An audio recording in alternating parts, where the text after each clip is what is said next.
This is not only just a wild, crazy looking putter design, it's also the most expensive putter I have ever tested on Let's Play Thru. This is not a lab golf putter, it is a zero torque putter, and it comes from a surprising place, BGT. BGT is the shaft I've been playing on my driver for about a year and a half now, and BGT, the shaft maker, decided to improve and really refine the zero torque game. But like I said, it ain't cheap.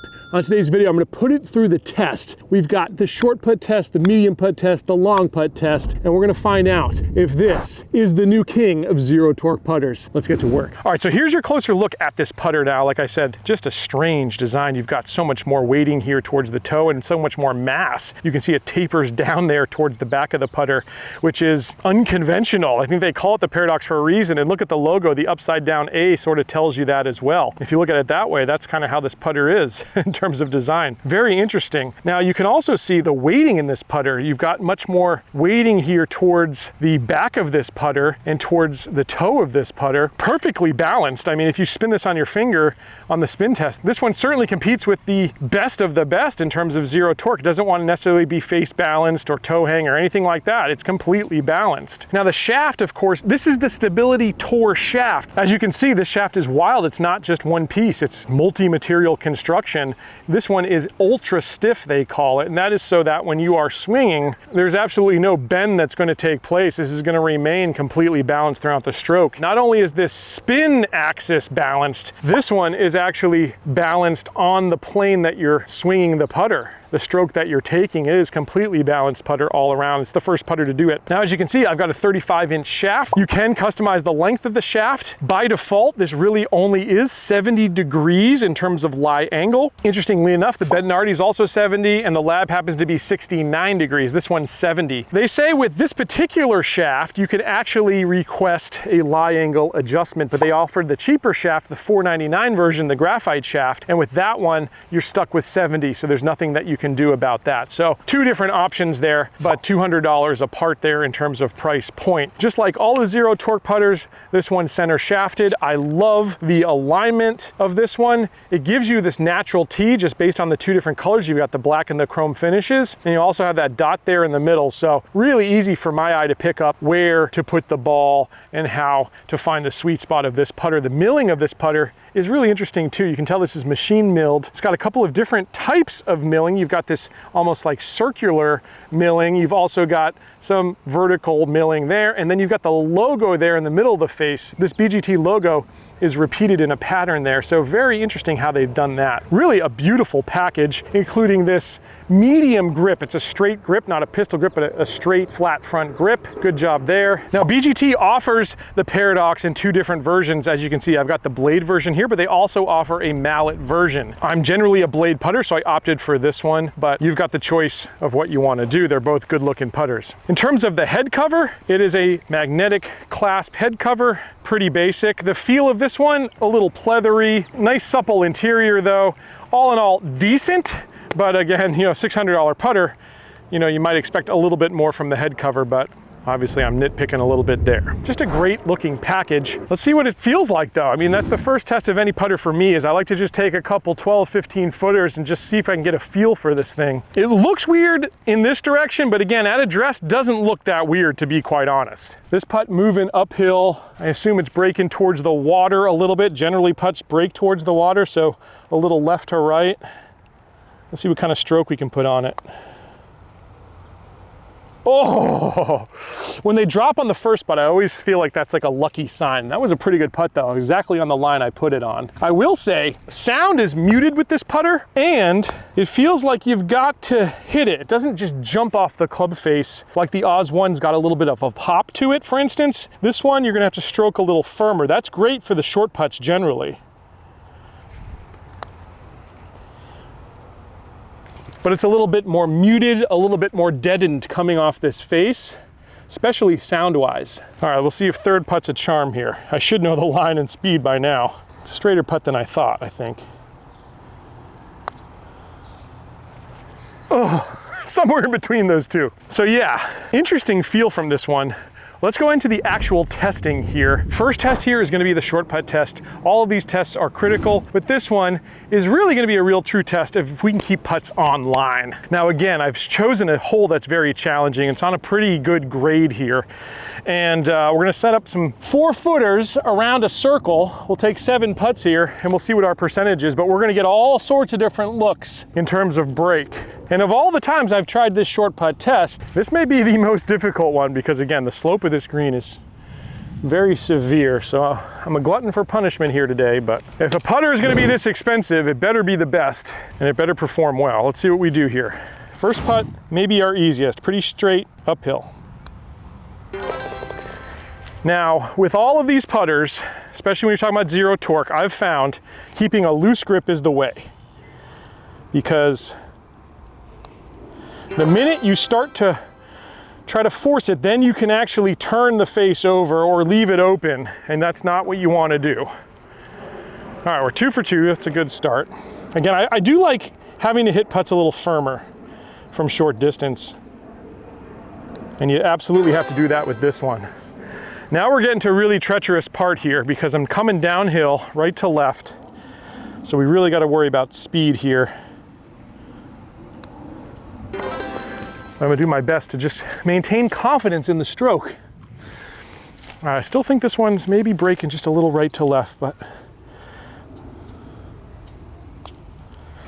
Oh!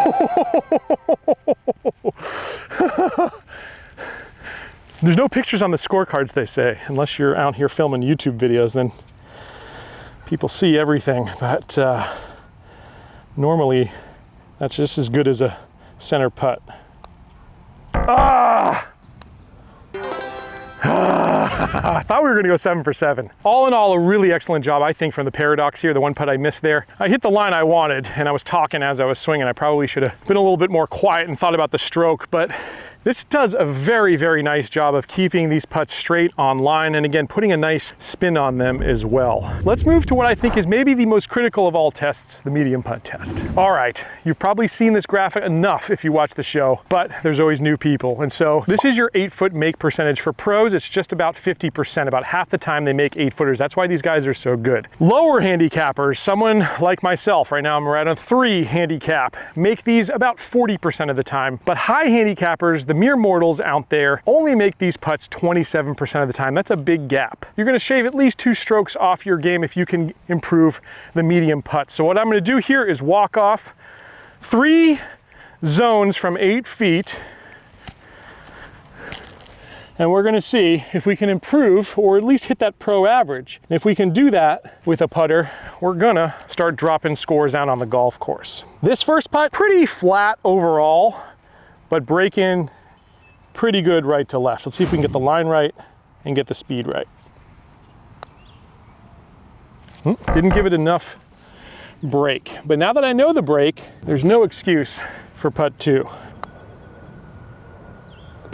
And again, that is so indicative of what makes these putters so good. I always say there's 3 things you got to get right with a putt. You've got to get the line right, you've got to get the speed right, and then you've got to hit a straight putt. This takes away that 3rd factor, and again, makes you a little bit better, especially from this range. Now, I wish I had a caddy because I would have done that on putt 1 rather than putt 2.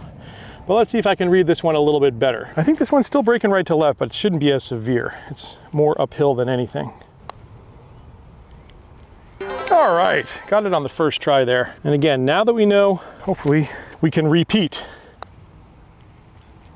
Oh, okay, left that one out. So right now we're on the pro average, but I want to improve on that. I want to get us over the 50% mark. And in order to do that, I got to make at least one of these. Again, I like to make it the first one if possible. This one can be breaking the other way. This one's breaking left to right on me. Oh, just not quite enough. Need a little bit more break. And there it is. If I had a caddy, it would have been better, but we do hit the pro average there with 6 putts. We made 3 of them.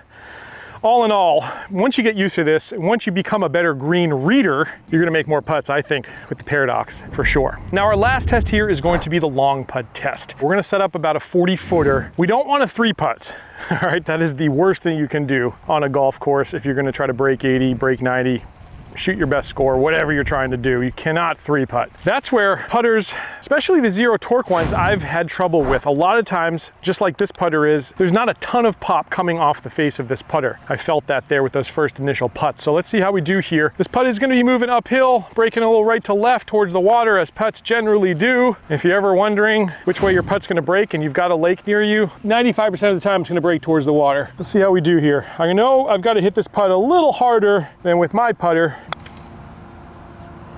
Let's see if we judge the speed correctly. I hit that one too hard. I got to take some pace off of this. What was nice is with that big long stroke I took, boy, I don't know if I've felt a putter that just wanted to stay dead straight as much as this one does on plane. That one though, I don't know if I gave enough speed coming up that hill. So it's somewhere in between those two putts. Again, this can be the little Achilles heel of the zero torque putters from what I've found.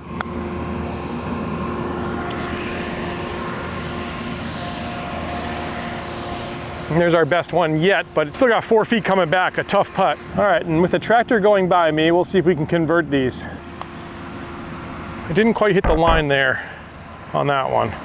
That's a 3-putt, that's what we don't want. Let's see if we can avoid that fate with these next two. All right, that was a good save. I think I was hesitant with my stroke there.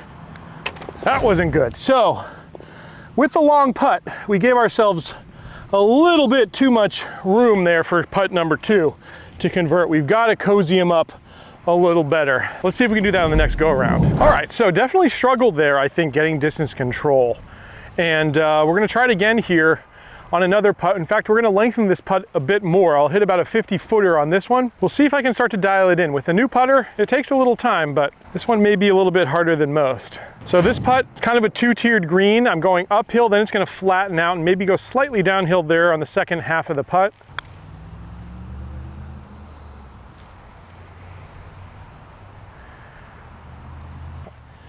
I got to give it a little more. Line looked decent there though. I think that's one place this putter's really going to excel, is keeping them on line.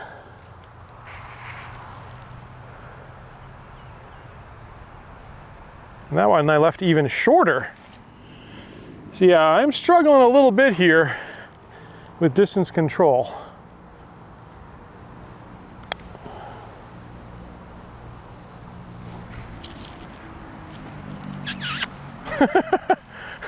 Of course I hit that ball.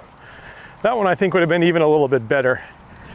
Either way, really only 1 out of 3 here is, in my book, good. These two are definitely a little further than I'd want coming back for my 2-putt, but let's see if we can make it happen. I gave that putt way more respect in terms of break. It was pretty straight putt. This one's on the same line, so should be straight. All right, 2 for 3 there, but kind of by the skin of our teeth again. So I would think that that's maybe the one Achilles heel of this putter from what I can tell so far, is distance control. Again, you're gonna get better the more you play with a putter. And I've tested so many putters on this channel over the last 6 months that I'm probably all screwed up in terms of distance control, which you've seen my regular videos with my own putter even. I'm struggling a little bit too. So I think the more you play with it, the more you're gonna dial it in, but that's gonna be the one thing that you're really gonna have to work on, I think, with the Paradox. All right, so final thoughts here on the BGT Paradox. What a cool putter. First of all, I've never seen a putter like this. I really think I could get used to this one. Honestly, I think it's towards the top end of my favorites in the torque-free category, alongside what I think are the heroes, the Oz 1 and the Bettinardi SB2. This is probably the third in the trifecta now at this point. But again, not the perfect putter for me, at least, because I've got to dial in speed a lot better than this one showed here today. It would take a little bit more practice. I think you could do it, but the one thing this excels at, maybe better than all of the zero torque options out there, I think, is the stability. They call it the stability shaft for a reason. That paired with this new balancing, where it's not, again, just spin balancing, but it's also balancing on the plane you're swinging, that to me is a game changer. I think I put this putter on line every time that I wanted to. I didn't necessarily get the speed right, didn't necessarily get the break right, but I think it went in the direction that I was trying for every single time. I can't say I've done that with any other putter testing them, even the best of the torque-free putters. So great job in that department here from the Paradox. Price point wise, this is going to be a real stretch for a lot of people. Again, you've got some amazing options out there at like $449, $499. This one off the rack stock $499 without this particular shaft. But if you want the shaft, which is really, to me, the big technology breakthrough that BGT offers, you got to spend the $699 and really go for the top of the line. So in that way, this one might struggle to get a foothold in terms of sales in the market, but as a product goes, it's fantastic. Let me know what you think though. Is that price point scary to you? Is it reasonable in this world of $400, $500, $600 putters? What do you think of the technology? Does it offer enough for you to open up the wallet? I want to know down below, so leave a comment. I hope you enjoyed this video, and if you're going to continue the torque-free journey, 2 great videos you have to check out. These are my 2 other favorites in this department. I'll catch you back here next time on another edition of Let's Play Thru.